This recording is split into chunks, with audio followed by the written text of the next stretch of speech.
ये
कहानी उन गरीब खाना बदोश परिवारों की है जो अक्सर कबीले के रूप में शहर के बाहर बस जाया करते हैं और छोटे मोटे लोहे के औजार बनाकर उन्हीं के सहारे अपनी रोजी रोटी कमा लिया करते हैं। ये लोग किसी एक जगह हमेशा के लिए बसना चाहकर भी बस नहीं पाते, क्योंकि पूरा वतन अपना होने के बावजूद भी जमीन का कोई भी टुकड़ा इनके हिस्से नहीं आता। इनकी जिंदगी एक ऐसे जर्रे की तरह हुआ करती है जो आज यहां तो कल हवा के किसी तेज झोंके के साथ कहीं और। छोटी मोटी बस्तियों में बसने वाले इन लोगों के लिए पढ़ाई या किसी किस्म की तालीम का कोई महत्व नहीं। इनके लिए सब कुछ जैसे भगवान का दिया होता है। कुदरत के आगोश में पलने वाले इन चरागों का कुछ सहारा होता है तो इनका धंधा, या यूं कह लीजिए कि ऊपर वाला। इनको देखकर यूं महसूस होता है जैसे मंजिल की तलाश में भटकते हुए ये लोग एक दिन वक्त के हाथों गुलाम हो दम तोड़ देते हैं, मगर सफर कभी खत्म नहीं होता। एक अनजान सफर।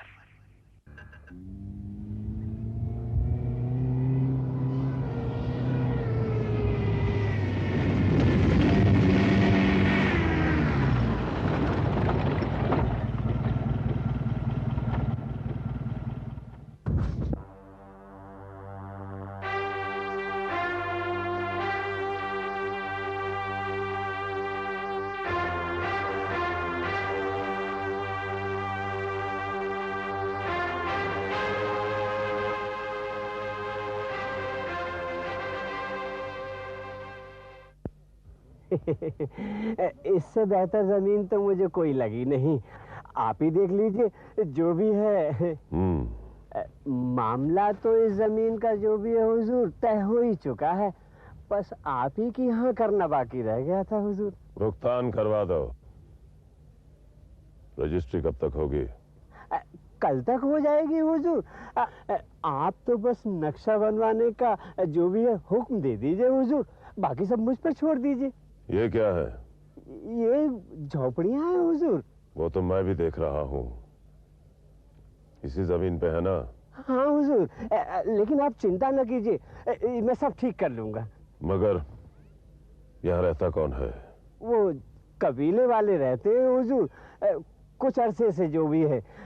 पहले तो गिरधारी लाल यहाँ के रहने वाले हर आदमी से किराया लिया करता था हुजूर।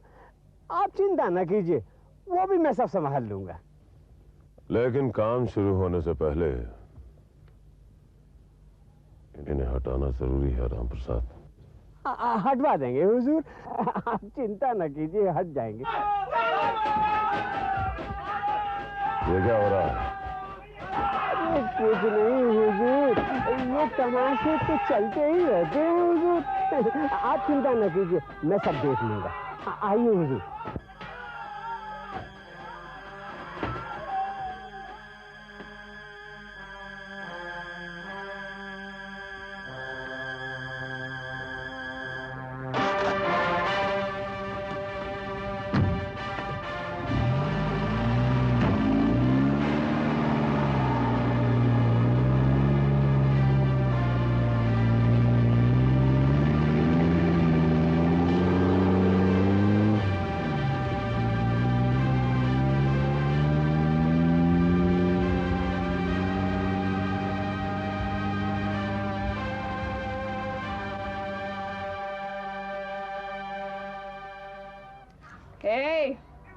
क्या हुआ?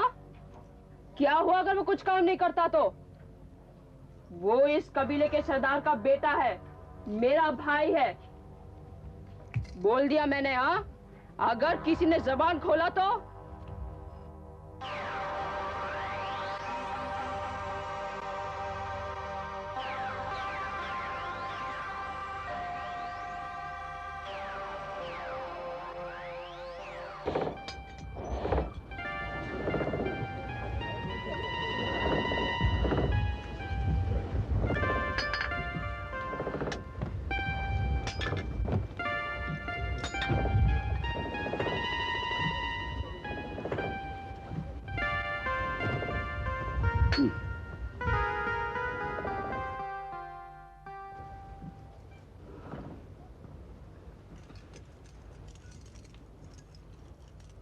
पूछ इससे, कहां गई थी? बेटी, मैंने तुझे कितनी बार समझाया है, मत जाया कर उस मोहल्ले में। क्या जरूरत है? इस बस्ती में हर एक से लड़ाई। तेरा बाबा ही यहाँ का सरदार है। उसने वीरू को गाली क्यों दी थी? अरे गाली नहीं देंगे तो क्या उसे सर पे बिठाएंगे? एक वही तो है अकेला जो सारे कबीले में निकम्मा है, कुछ नहीं करता। एक तो उसे मेरे काम से नफरत है और दूसरा वो कुछ करने के काबिल नहीं है। जब मैं चुप हूं तो तुझे क्या दर्द? अब उससे हमारा रिश्ता ही क्या रह गया है? वीरू मेरा भाई है। क्या कहा? वीरू तेरा भाई है? सुन रही है नीलू की मां? हाँ हाँ, वीरू मेरा भाई है और अगर मोहल्ले में उसे किसी ने गाली दी तो मैं उसका सर फोड़ दूंगी। उससे पहले मैं तेरा सर फोड़ दूंगा।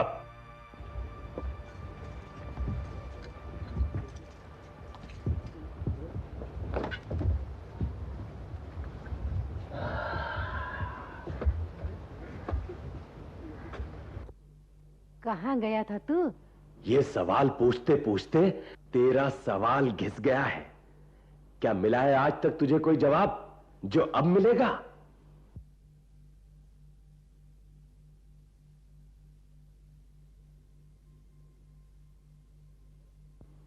एक ये नीलू है जो बस्ती भर से लड़ाई करती फिरती है।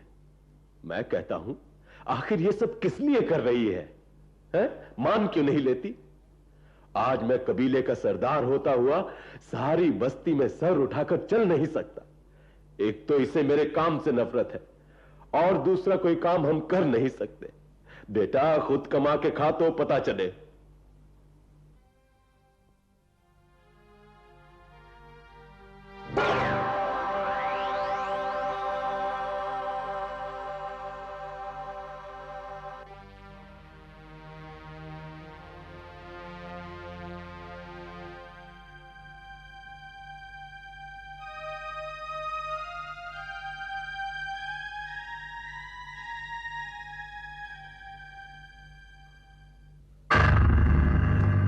जयराम जी की सरकार।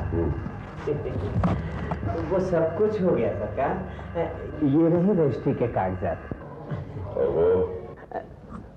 कुछ कुछ तो। कुछ क्या?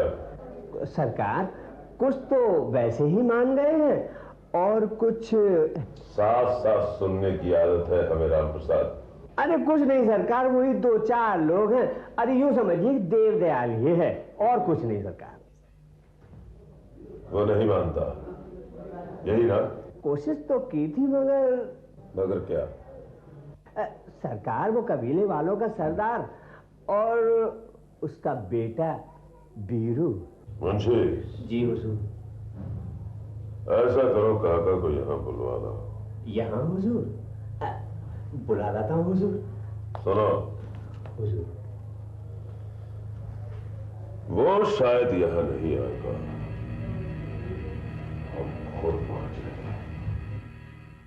क्या समझ रखा है तुम लोगों ने अपने आप को? खबरदार अगर आज के बाद किसी ने कोई बात की तो अरे ये जमीन उतनी ही हमारी है जितनी उन लोगों की। और हम जब तक यहां पर रहेंगे अपनी मर्जी से रहेंगे। उस जमींदार के बंदे ने तुम लोगों को थोड़ा सा लालच क्या दे दिया, तुम लोग उसकी बातों में आ गए। लानत है तुम पर। एक बात कान खोलकर सुन लो। हम जैसे लोगों का एक जगह पर घर बसा कर रहना हमारे नसीब में नहीं है। हम मोहताज हैं तो सिर्फ उस भगवान के, किसी इंसान के नहीं। और चाहे हमारा सरदार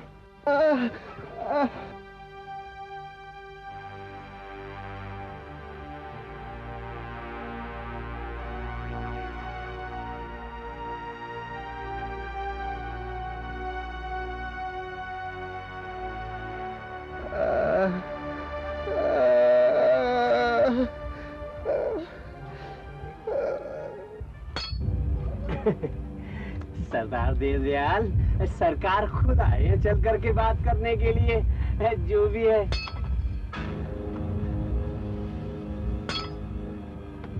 ओ, लोहा ठापने का काम करते हो ना? तुम्हारा परिवार तो क्यों राम प्रसाद, तुम तो कहते थे कि इसका बहुत बड़ा परिवार है हुजूर, एक बीवी है, 3 बेटियां हैं और एक वो बेटा जो भी है। फिर तो बहुत तकलीफ होती होगी। क्यों सरदार देवदयाल, अब फिर आमदनी भी कुछ तो राम प्रसाद? इसीलिए तो कहा था हुजूर कि सरकार का पैसा और जमीन।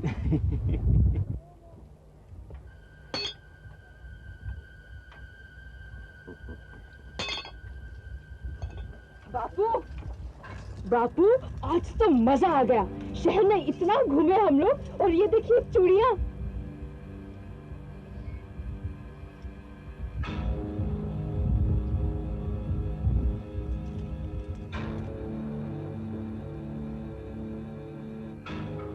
ये इसकी बड़ी बेटी है सरकार। क्या नाम बताया था? नीलू। अरे अरे, कबीले का सरदार कहे तो नीलू बिटिया के भी हाथ पीले हो जाएं। जो भी है। चलो राम प्रसाद, इसे आज की रात सोच लेने दो। इतनी जल्दी भी क्या है?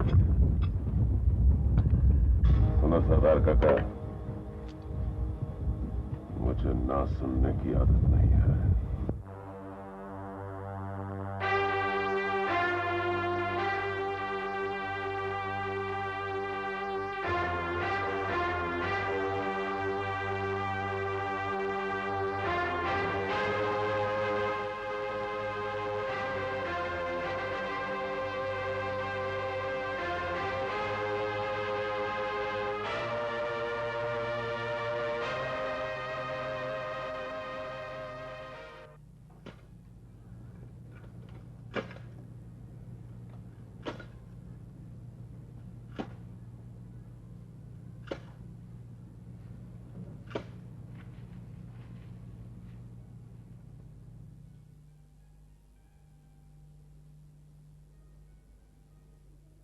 क्या कह रहा था वो? इसे भी अभी मरना था।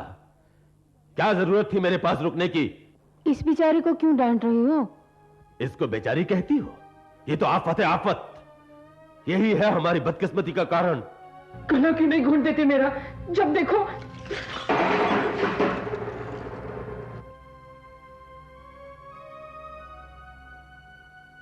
नहीं पुत्र, ऐसा नहीं करते। मेरा कसूर यही है ना कि मैं तुम्हारे घर पैदा हुई और अब बड़ी हो गई हूँ। पैदा होते ही गला घोंट देते तो अच्छा होता। कम से कम सबके ताने तो न सुनने पड़ते। हाँ हाँ, जा जा, रो ले मेरी जान को। मेरा ही पहले दर्द कम तो नहीं। सब उजड़ जाएगा।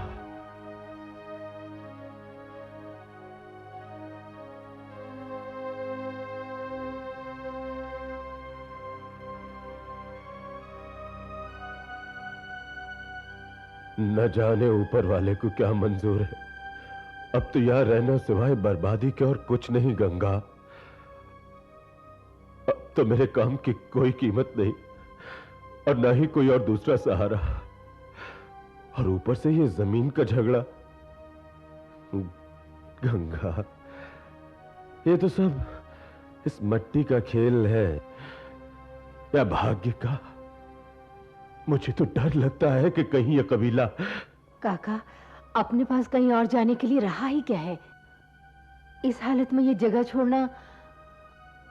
इस कबीले को और इस बस्ती को बर्बादी से बचाने का बस यही एक तरीका है गंगा।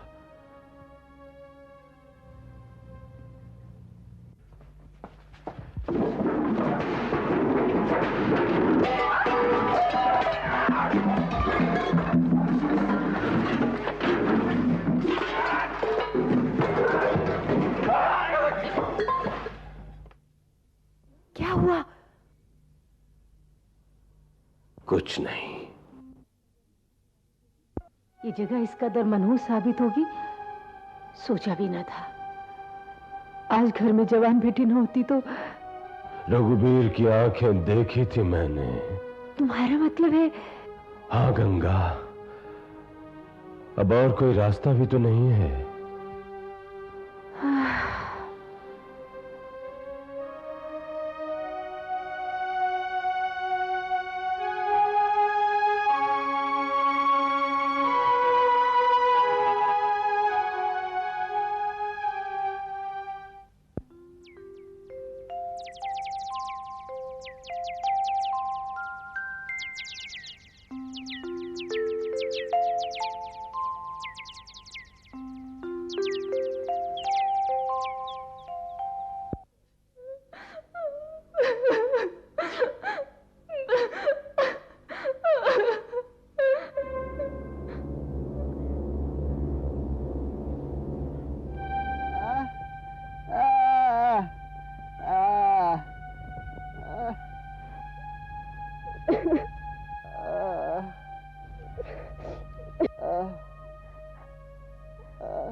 हुजूर, 8 ट्रक गोदाम से भिजवा दिए और बाकी माल कल भिजवा देता हूँ। ललित प्रसाद के भुगतान का क्या किया? हुजूर, उन्होंने कहा कल करवा देंगे और ये कहा है कि। कहाँ है रे तेरा सेठ? बोल उससे कि मैं उससे बात करने आया हूं। अरे मेरे बाप को इस हवेली में बुलाकर दया दिखा रहे थे। अरे अपने आप को समझ क्या रखा तुमने?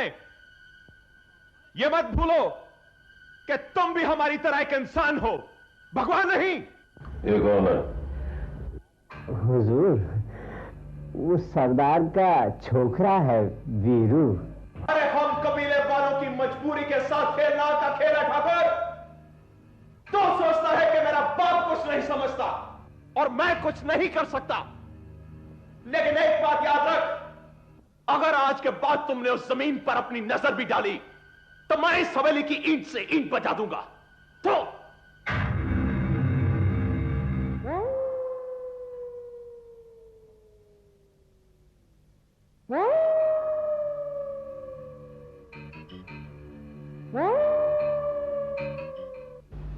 इसका तो कुछ इंतजाम। समझ गया हुजूर, इंतजाम करना ही होगा जो भी है। आप फिक्र न कीजिए।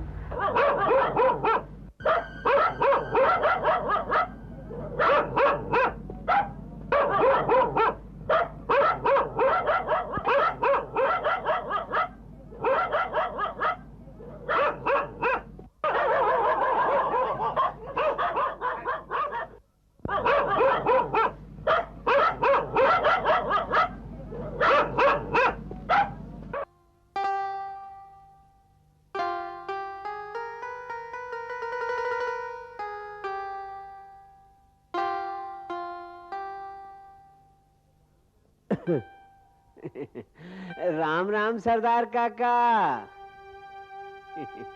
भैया कैसे हो?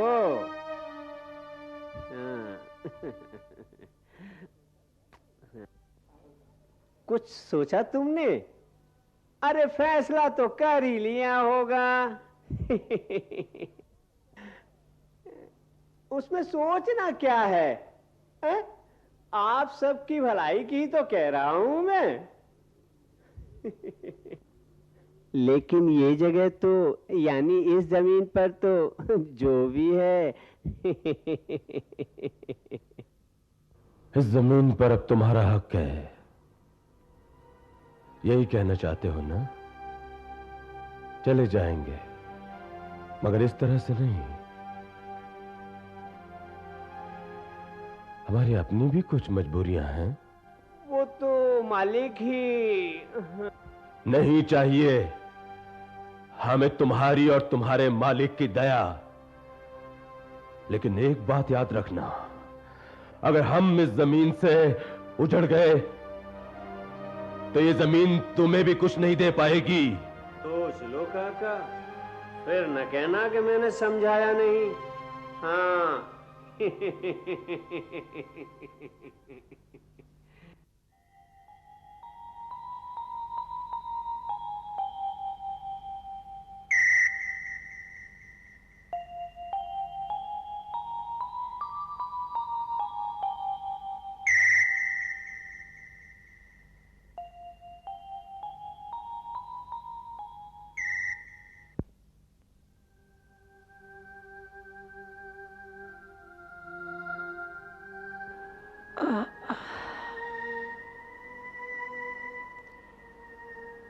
क्या सोच रही हो?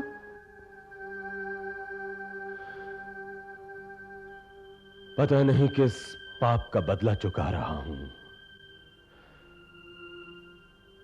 सोचता हूं ये जमीन छोड़ने से पहले नीलू के हाथ पीले कर दूं तो एक बोझ दिल से उतर जाए। लेकिन कोई लड़का तो। वो तो मेरी नजर में है। तुम कहीं अपने बिरजू की। हाँ गंगा, बिरजू जवान भी है और अपनी जिम्मेदारी भी समझता है। मगर काका। यही ना, बिरजू को ऊपर वाले ने जुबान नहीं दी, पर उसके हुक्म को कौन टाल सकता है।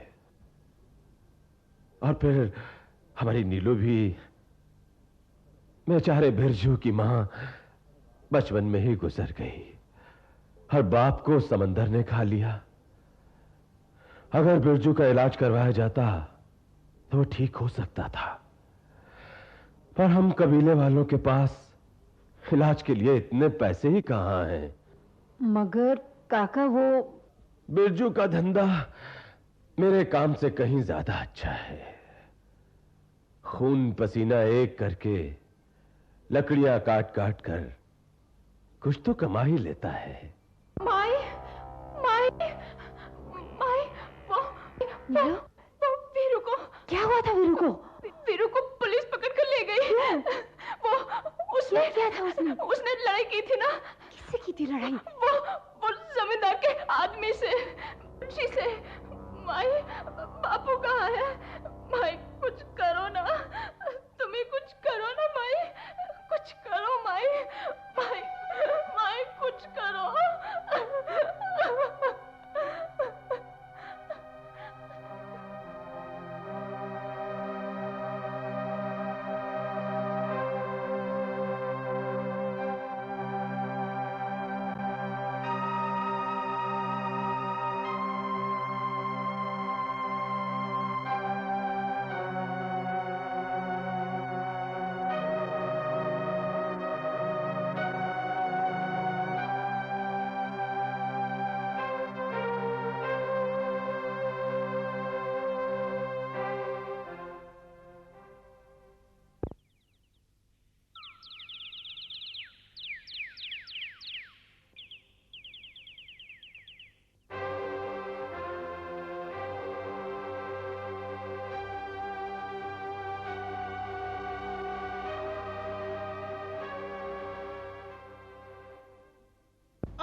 सरकार वो बीरू, अरे बड़ा दादा बनता था सरकार। अरे अब तो गरीबान में हाथ डाल दिया हुजूर, उसने मेरा चश्मा तोड़ डाला। लेकिन सरकार मैंने भी उसे उठा के बंद करा दिया हुजूर। क्या बकते हो राम प्रसाद? सरकार वो बीरू। छुड़वा दो उसे अभी। सरकार वो वही करो जो हमने कहा है। पर्चा वापस ले लो, केस को यहीं खत्म कर दो।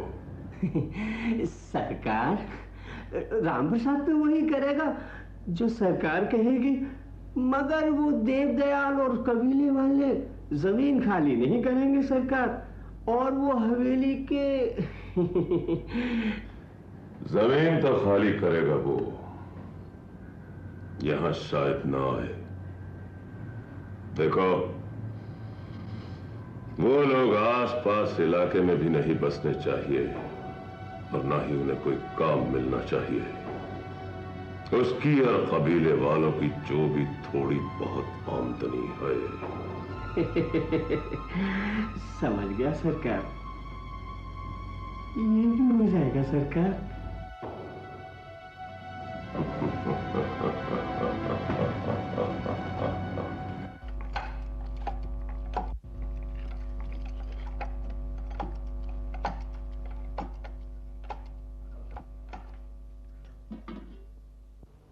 बेटी, जो थोड़े बहुत चावल पड़े वही बना ले। कल से किसी ने दाना तक मुंह में नहीं डाला।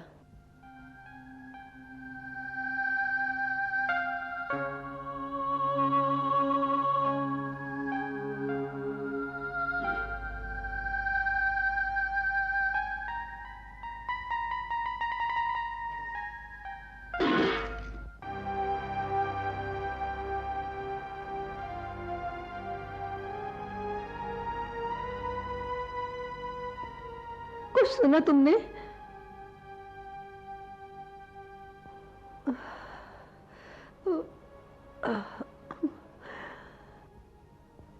पर फिर वो अभी तक नहीं आया। क्यों उस मनहूस का नाम ले रही है? वो यहां था ही कब? अरे पुलिस वाले छोड़ेंगे तभी तो आएगा ना। लेकिन पुलिस वाले छोड़ेंगे क्यों उसे? तुम कुछ करते क्यों नहीं? कोशिश तो। क्या कोशिश करूं मैं? उस रघुवीर के पास जाऊं, मुनीम के पास जाऊं, हाथ पांव जोड़ूं, नाक रगड़ूं? यही तो वो सब चाहते हैं। अब तो हमें भुगतना ही पड़ेगा। लेकिन वीरू ने हमारे लिए ही तो। हाँ जानता हूं, ये सब कुछ उसने तेरे लिए ही किया है। घर में जवान बहन बैठी हो और कोई उस पर बदनजर डाले तो कोई बर्दाश्त कर सकता है? पर सीने पर पत्थर रखना पड़ता है। हम जैसे गरीब लोग। इसमें इस बेचारी का क्या कसूर है? तो अपना ही खून। नहीं, कसूर तो बस मेरा है। और क्या करूं? बस गंगा। मैंने आपको तो कुछ। और क्या कहना चाहती हो तुम?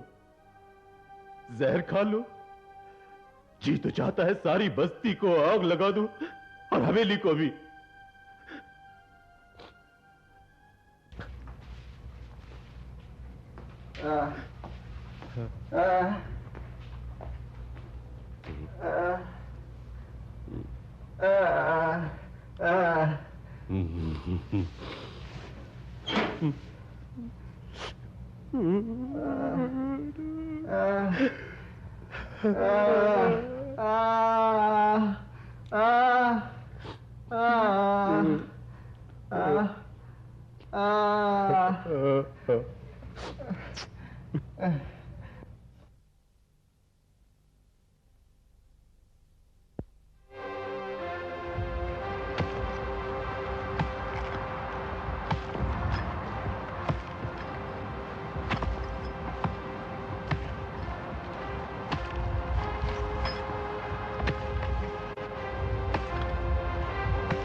बाबू, वो वीरू आ गया।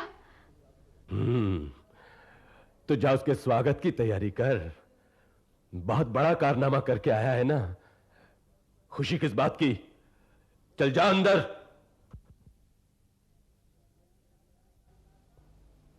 अरे देवदयाल काका, सुना तुमने वीरू ने क्या किया? क्या किया? अरे वो तो हमने रहम खाकर उसको छुड़वा दिया। ये जमीन तो तुम्हें छोड़नी ही होगी, वरना अगले हफ्ते तो हमारा काम शुरू हो जाएगा जो भी है। हमें ये जगह चाहिए ना, छोड़ देंगे हम। अरे तुम्हें जाने के लिए कौन कह रहा है? अरे जिन्हें जाना है वो तो चले ही जाएंगे। सेठ जी तो तुम्हें अपनी जमीन पर बुला रहे थे। नहीं जाना हमें वहां। हाँ, यहाँ से चले जाएंगे। कह दो अपने मालिक से जाकर। बड़ी सख्त जुबान है भाई। सरदार काका, तुम्हारे दरवाजे पर दूसरे का थप्पड़ बहुत महंगा पड़ेगा।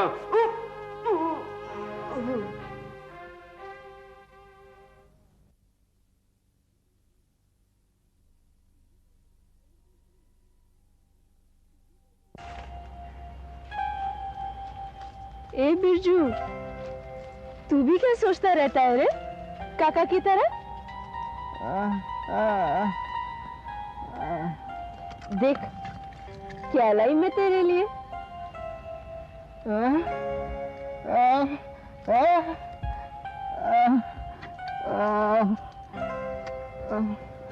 चल पगला, मैं बांध देती हूँ तेरे लिए।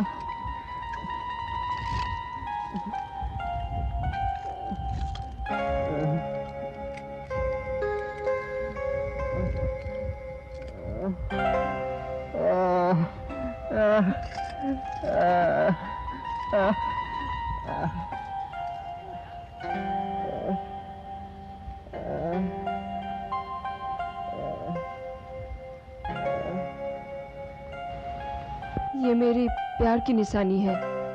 जब तक मैं जिंदा हूँ इसे अपने गले से मत निकालना।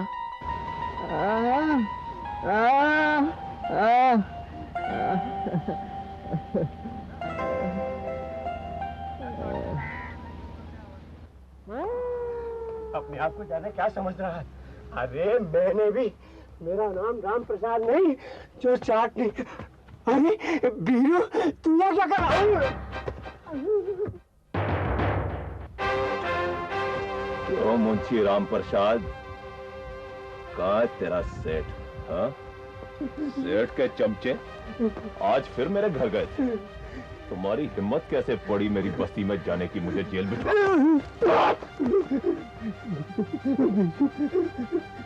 मैंने तो तेरे को छुड़वाया था। तुम और तुम्हारा सेठ हम पर एहसान करके ये साबित करना चाहते हो कि हम गिरे हुए हैं। मैंने मारा था पत्थर तुम्हारी कार पर, और जोर से मारूंगा, और अगर मेरा दिल किया तो मैं तुम्हारा गला भी दबा दूंगा। जा, जैसे बुलवाना है बुलवा ले, और खबरदार अगर आज के बाद मुझे इस जमीन पर नजर आया तो भाग जाओ यहां से।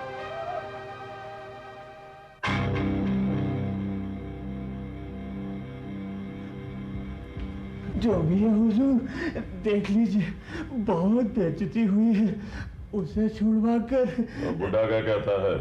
अजी वो कहाँ कहता है हुजूर कुछ। उसकी घरवाली है ना, वो बहुत बोलती है। 2 बार बेइज्जती हुई है हुजूर, एक देवजाल के घर पर और दूसरी। मुनीम, तुम्हें तनख्वाह किस बात की दी जाती है? लगता है इस तरह कुछ होने वाला नहीं। बिल्कुल नहीं सरकार। इसका मतलब है उंगली टेढ़ी करनी होगी वो सरकार। समझ गया सरकार, बिल्कुल समझ गया सरकार।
जिसने हमें और हमारे घर उजाड़ने की कोशिश की है, हम उससे कभी माफ नहीं करेंगे, कभी नहीं। क्या सोच रहे हो सरदार? इस जमीन से इतना प्यार क्यों? छोड़ दो ये जमीन। सब कुछ तबाह होने से पहले छोड़ दो। अब यहां एक दिन भी ठहरना आग से खेलना है। अगर वीरू उससे में कोई गलती कर बैठा तो? तुम कुछ देर आराम कर लो, उसे मैं समझा दूंगी। ऐसा होता तो इस बुढ़ापे की उम्र में मुझे हथौड़ा न उठाना पड़ता। वो जमाना और था जब इन हाथों की बनी हुई चीजें शहर में आसानी से बिक जाती थी। अब इन चीजों को कोई पसंद नहीं करता। अगर वो पहले जैसा जमाना होता तो हम कब के ये जमीन और बस्ती छोड़कर चले गए होते। ये जिंदगी हम लोगों के लिए एक लंबा सफर है, एक ना खत्म होने वाला सफर। लेकिन इस हालत में कहां जाएंगे? कहीं भी। अगर हमारे नसीब में यहां बसना ही नहीं तो मैं क्या कर सकता हूं? तो कल का फैसला तो हो चुका।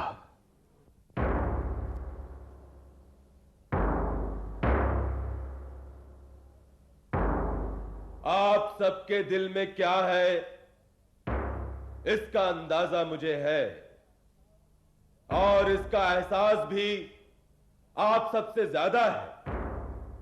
जब से हमने इस जमीन पे कदम रखा है, हमें कभी कोई खुशी नसीब नहीं हुई। शायद ये हमारी तकदीर का खेल है।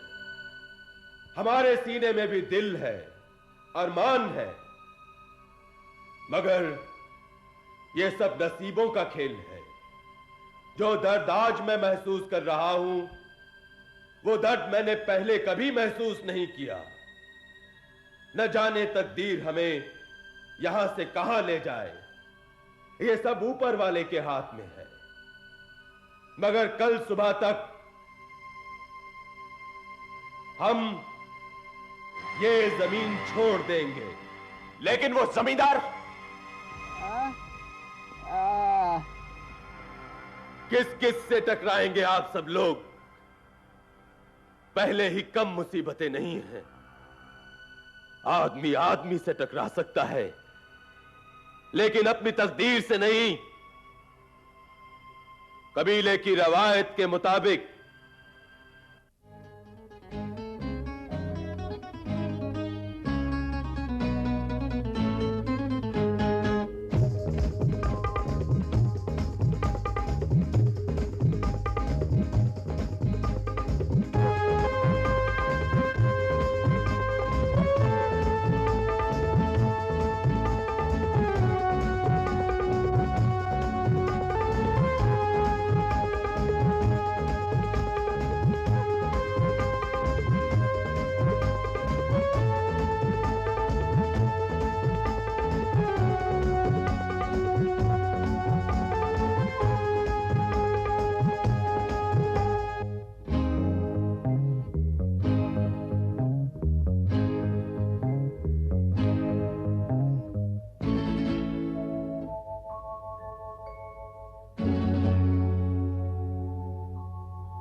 अरे क्या समझते हो अपने आप को? हाँ? अगर हिम्मत है तो मेरे सामने आके बात कर। अरे इस जमीन पर हमारा भी उतना हक है जितना तेरा। और एक बात कान खोलकर सुन ले, अगर ये जमीन हमारी ना हो सकी तो ये तुम्हें भी रास नहीं आएगी।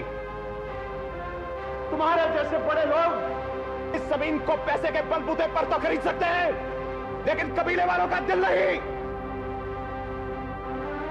हम यहां से जाएंगे तो सिर्फ अपनी मर्जी से, किसी के डराने या धमकाने से नहीं।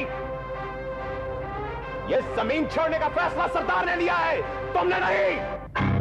मुनीम, ये छोकरा कुछ ज्यादा ही बोल रहा है। समझ गया मालिक। बाहर निकल।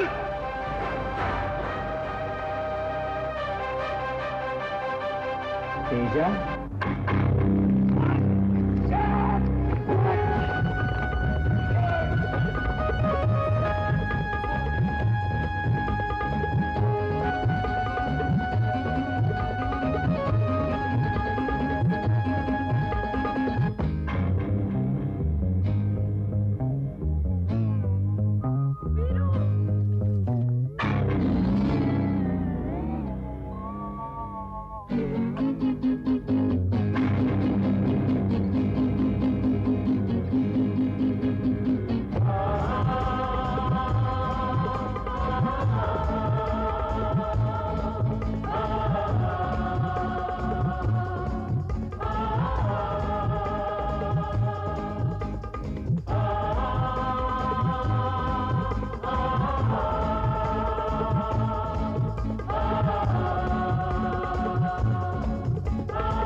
मेरा मुंह क्या देख रहा है?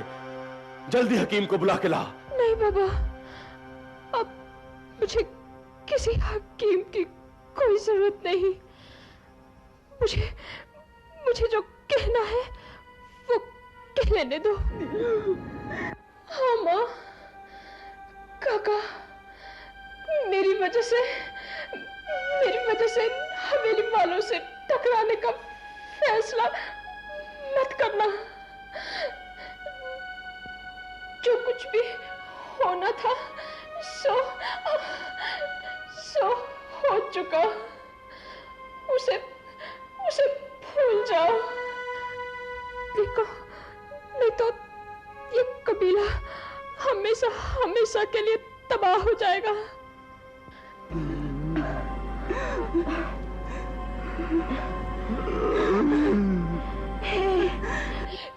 तू क्यों परेशान होता है रे? तुम्हें हमेशा तुम्हारी बहन ने चाहा, तुमने कभी उसकी और अपने बाबा की बात नहीं मानी।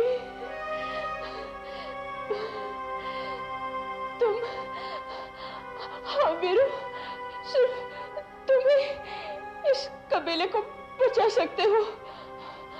काका और इस घर को तुम्हारी जरूरत है। और हाँ, इस कबीले को भी। वीरू, काका के हाथों को आराम चाहिए। बोल वीरू, बोल। नीलू की बात मानोगे ना? हाँ नीलू, मैं तुम्हारी बात मानूंगा। नीलू।